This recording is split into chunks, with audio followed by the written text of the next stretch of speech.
Hey, hey, hey, it's that time. It's noon on Thursday. I'm Chef Shelley. If we haven't met before, I am a personal chef.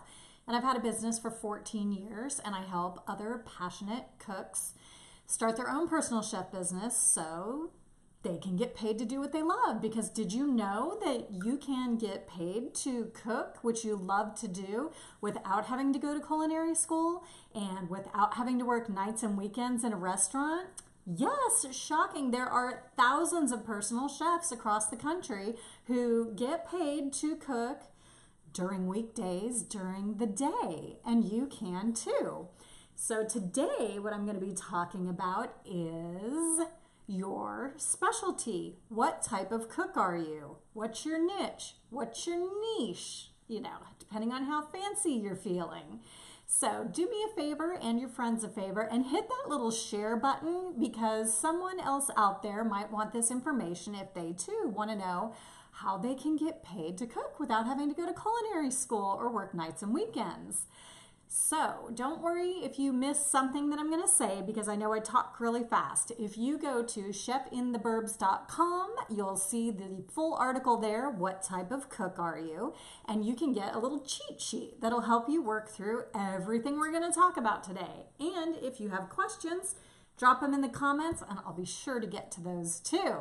So I am sure that you have heard the term, specialty, niche, all that stuff. What type of cook are you? But it's quite a buzzword, culinary point of view. If you've ever caught an episode of The Next Food Network Star, they didn't so much in the beginning, but after a few seasons, they just drill home constantly. What's your culinary point of view? What's your POV? They don't just want to hear that you love to cook or you're passionate about cooking. Yeah. So is everybody else in the world, evidently now. They want to know what's your culinary POV. Well, on the Next Food Network Star, not having your stuff dialed in can get you booted off, which luckily this is not as serious as all that. Whether you're just wanting to be able to really define your cooking style, or whether you're going to be a personal chef who wants to be able to market your specialty, what we're going to talk about today is going to help you work that all out. And again, it's all in the cheat sheet too, so that you can work it out faster, instead of just trying to listen to me as I go through all this so fast. But the first thing that's just sort of a gimme if you're talking about your niche or your specialty is ethnic or regional or national food. If you're passionate about cooking Mexican or Taiwanese food, or even just regional parts of the United States like Cajun food, that's sort of a gimme. You know what your specialty is. You could dial it in deeper from there, but that's pretty easy. It's also pretty easy, like if you know you're a baker, if you'd rather 1,000 times over be making, muffins or wedding cakes or cookies or anything like that, baker, there you go. Easy peasy. Another easy one too, especially if you're a personal chef, because this is high in demand and easy to market, is how about specialty diet? Do you cook for keto or paleo or Atkins or high blood pressure or diabetes or low sodium or lectin free? I did that one recently, the plant paradox. Anything like that, that is your niche right there. Or maybe you're just more generally healthy. Maybe you like the Mediterranean diet or the spa diet, or eating in moderation, or filling your plate with 3/4 fruits and vegetables to 1/4 protein and starch, anything like that that's a little more general. You're a healthy cook, that's your niche. Maybe there's just one food that you're super passionate about. Are you really into smoothies, or even maybe cleanses or fasts or anything like that? If you're really into one thing in particular, that's perfect. That's your niche right there. Vegetarian, veganism, raw foods, right there. That's a whole thing in and of itself. And again, you can define it further from there, but you really don't have to. That's a really easy way to just, bam, that's my niche. Maybe you have a favorite appliance.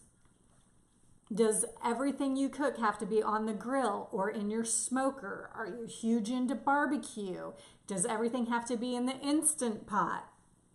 Do you sous vide everything? I have a 300-page cookbook for my Vitamix blender. That kind of blows me away, but maybe that's really what you're into, and that's your specialty right there. Maybe you pride yourself on that everything you make is from scratch. There is not one packaged food in your house, whether it's, ketchup, mustard, all your condiments. Maybe you make your own sausage, meat sauces, everything. Then scratch cooking could be your niche too. And that sort of gets into farm to table, slow food movement, organic. That might be just one component of your overall cooking style, or that may be the one thing that you are super passionate about and everything else has to fit into that. So let's say though that none of those that I've said, because I must have said like 50 different things, is really your thing or your jam or your thing. So start thinking about, what it is that you cook all the time.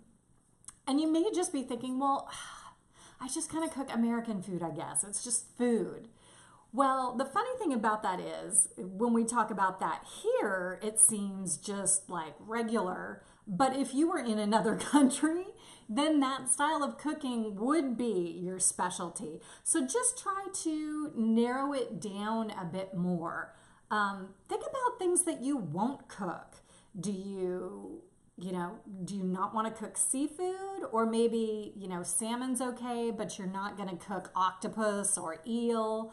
Or maybe you don't want to cook offal, no kidneys, no liver, no anything like that.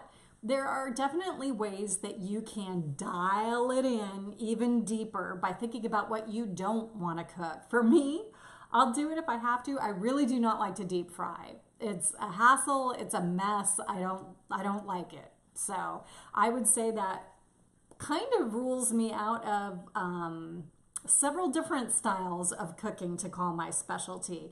Maybe that rules me out of Southern, as I'm not going to be frying any chicken or anything. Maybe that means that, gosh, what else? Maybe even comfort food is not a good fit for me if I don't want to do chicken fried steak or French fries or other things like that that are considered real homey. So when it comes to just thinking about, well, I just kind of cook American food, what does that really mean to you? Is it comfort food? Is it a region in the United States? Maybe, if you're from Maine, there's the whole lobster thing. Northeastern food, there's clam chowder and Manhattan clam chowder. That's a whole different thing. I mean, on the Northwest is really into seafood too, but it's very different than what's naturally occurring in the Northeast. And then there's in the South too, their own seafood from the Gulf. So no matter where you are, it's different from something else. You might just be too close to even see it. So think about what you like to cook, if it has to do with where you are or the seasons or what's at the farmer's market or what you grew up with, maybe some of the nationality that either side of your family's from. I mean, just think about Thanksgiving stuffing. You ask anyone in the whole entire country and you will probably get a different answer. Is it bread stuffing or cornbread stuffing? If it's bread, is that business cubed or is it the breadcrumb squished up kind? Are you putting anything in it? Are you doing the team celery and onions? Maybe you're cornbread with sausage. Maybe you're something else like oyster stuffing, which is, yes, a thing if you've never heard of it, or fruits and nuts or something else. Just the fact that we could take that one dish and split it up into 50 billion things that people will literally go fisticuffs over or cry on Thanksgiving if they don't have it the way they had it growing up, that just goes to show that even in, I just do American regular food, there's a million different facets to that. So to start helping you distill your cooking style down, if you can't really get your arms around it, take a list of like your top 20 recipes that you love the most, that are your tried and true, your favorites. Maybe you've cooked them for years. If the house was burning down, that is what you would grab running out the door, even though you probably don't need the recipe if it's your number one like that. But look at those top 20 recipes and see what they have in common or what is totally absent. And that can really help you dial it in too. And if that doesn't get you there, show that list of 20 recipes to someone who doesn't cook or someone else maybe who's really into food, and they will be able to see what you're too close to the forest to see, because sometimes we can't even see the forest for all the trees, if you know that saying. So think about that as you dial in your specialty. And like I said, go to chefintheburbs.com, and the article, What Type of Cook Am I?, has a cheat sheet in it that goes through all these questions that you can whip through really quick, cross them out, circle them, give a maybe 50% that, and it'll help you really dial it in. And also, if you're interested in learning more about what the heck a personal chef is and does, go to chefintheburbs.com/free guide. And I have a printable document that takes you through a cook day for a mini service of what it is all these personal chefs do all the time for their regularly scheduled clients. And then you can kind of get a taste on what it's like to be a personal chef. And you'll also set yourself up with 3 dinners for the week that then you don't have to worry about for the rest of the time. So I hope that you got some valuable information in this, and that you're going to be able to dial in a little bit more what your specialty is as you think about what you love to cook, or if you're interested in becoming a personal chef, sort of getting your niche, your specialty really dialed in to make your marketing so much easier. And I've had a great time as usual. I will see you here next Thursday at noon. Cheers. Have a good one.